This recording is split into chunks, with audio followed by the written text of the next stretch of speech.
Good evening, ladies and gentlemen.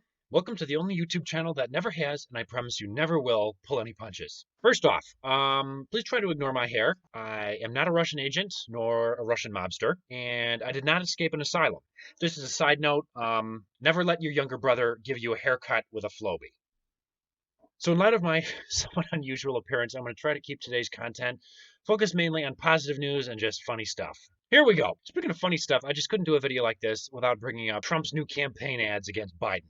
I just got to show you the first one. Here it is. My name's Joe Biden. I'm a Democratic candidate for the United States Senate. Corn Pop was a bad dude. I'm a Democrat. I'm not going nuts. You'd be the oldest president in American history. Are you Winston Churchill? All right, Chuck. Thank you very much. It's Chris, but anyway. It would put 720 million back in the workforce. We choose truth over facts. Join us next time when we will work with a renowned sketch artist who will reveal who or what is a lying, dog-faced pony soldier. I guess I'm done, aren't I? The premise of this series is what Biden calls truth over facts. Now, obviously, this is an incredibly stupid statement. I mean, truth and facts are the same thing. So Trump is taking this. He's doing some semi-serious investigative journalism, going back in time and carefully analyzing these horrible gaffes that Biden has made. He opens the entire video with Biden going, "My name is Joe Biden, and I'm a Democratic candidate for the U.S. Senate." I mean, just that is the perfect opening line. And then obviously he goes back and ruthlessly he destroys the stupid and inane things that Biden has said. I mean, this is pure comedy. You don't get any better than this. That is another reason why people love Trump so much. The guy has a sense of humor. Not only does he say what's on his mind with no reservations whatsoever, he doesn't care squat what anyone thinks. He actually does have a huge sense of humor. Just check this clip out from one of the press briefings. Saturday, I had a little low-grade fever. So, actually, probably a GI thing. But, you know, I'm meticulous. I'm a physician. I looked it up. I got a test late Saturday night, and I'm negative. I stayed home another day just to make sure. This guy is hilarious. No prompts, no time to think. She says, "You notice I wasn't here a couple days ago. I had a low-grade fever." Without thinking, he goes, "Oh." And just like that. And you can tell, I mean, because Birx is, she's not on his side. She's basically a mini version of Fauci. And he didn't even do it in a nasty way. He was just doing it like he was genuinely concerned. He goes, "Oh." And then, obviously, that shook her up. She continues talking. And then she says, "But as you can see, I tested negative." And he goes, "Whew." This guy is just something else. I mean, if you're not a Trump supporter, you may not find this funny, but he can take any situation and just turn it into something funny. I mean, you got to hand it to him. He's a funny guy. Okay, let's look at the Democratic candidate for the U.S. presidency.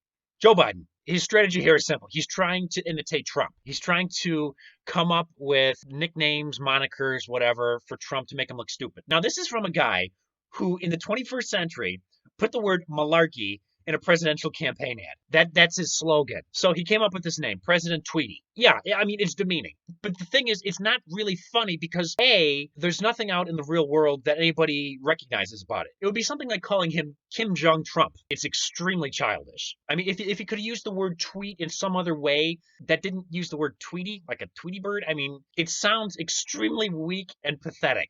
And I'm not just doing this because I support Trump. I do. I really like Trump. And I can enjoy a laugh at anyone's expense. I laugh at myself all the time. It was just so casually picked. There's no thought behind it, and it's not really funny. The only pun in there is the pun on tweeting. Okay, I'll give him that. But the funny thing is, while he's doing this, he's probably doing this from like a room on the back of his house. And he's got the sounds of honking geese in the background, and this fat dude just standing there watching him. Who is that? Maybe this wasn't on purpose. Maybe this was just like a live stream that he did, and then people jumped on it. Shouldn't his campaign, if they disagreed with it, shouldn't they have squashed it very quickly, but not necessarily issued a retraction, but take the public focus, because they control the media, off of this awkward nickname that he gave Trump? Everybody thinks that Biden is now getting into the nickname game, and he's obviously no good at it. It's just ludicrous. I mean, it's really funny. Oh man.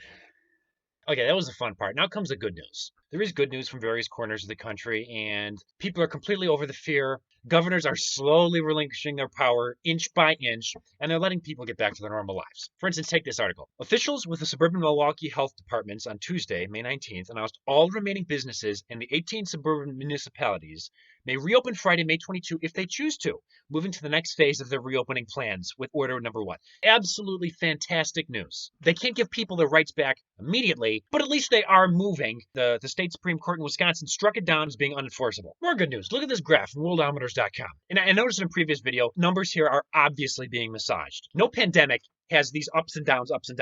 But overall, you can see we've reached a peak. The peak looked like it happened, April 21st? And it's been slowly tapering off ever since. And this is with reopenings. All of the news articles that I see in the media, they're always saying things like, country is reopening, but Dr. Joe Jethro Smith down in Kentucky predicts this model where half the world population could become infected. Every single news article provides good news, like things are reopening, but then provides bad news. The liberals know they're beaten. People are sick and tired. I even heard some Harvard study that suggests that social distancing should be extended into 2022. They expect us to stay inside our houses for 2 more years. I mean, it's hilarious. Check this out. What about this chucklehead? I heard about this news story from a family member, and I had to look it up. So I typed in "man dies of," and it comes up. The first result is "man dies of alcohol poisoning." That's what I was looking for. Now, this is an article by Fox News. If you do not find this funny, you have no sense of humor whatsoever. Now, according to the article, Sebastian Yellow, age 35, from Colorado, was found dead by police on May 4th. His blood alcohol content measure was 0.55.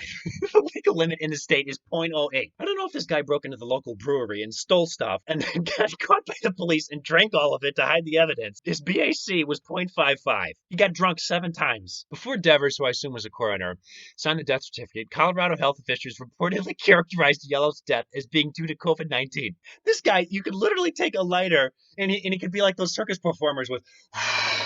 This guy could do that.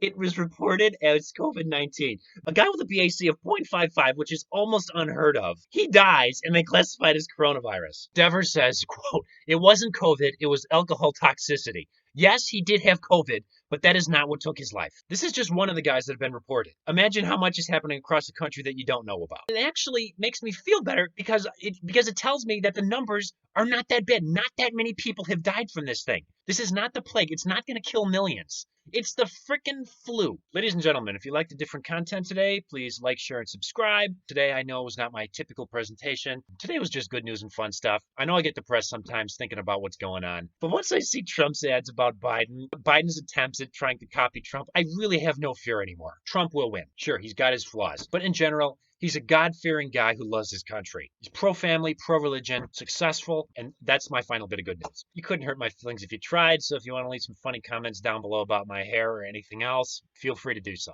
Thank you for your attention, stay healthy, and God bless. And by the way, you know, I sit on the stand, and it get hot. I got hairy legs that turn turn blonde in the sun. And the kids used to come up and reach in the pool and rub my leg down so it was straight, and then watch the hair come back up again. They look at it. So I learned about roaches. I learned about kids jumping on my lap.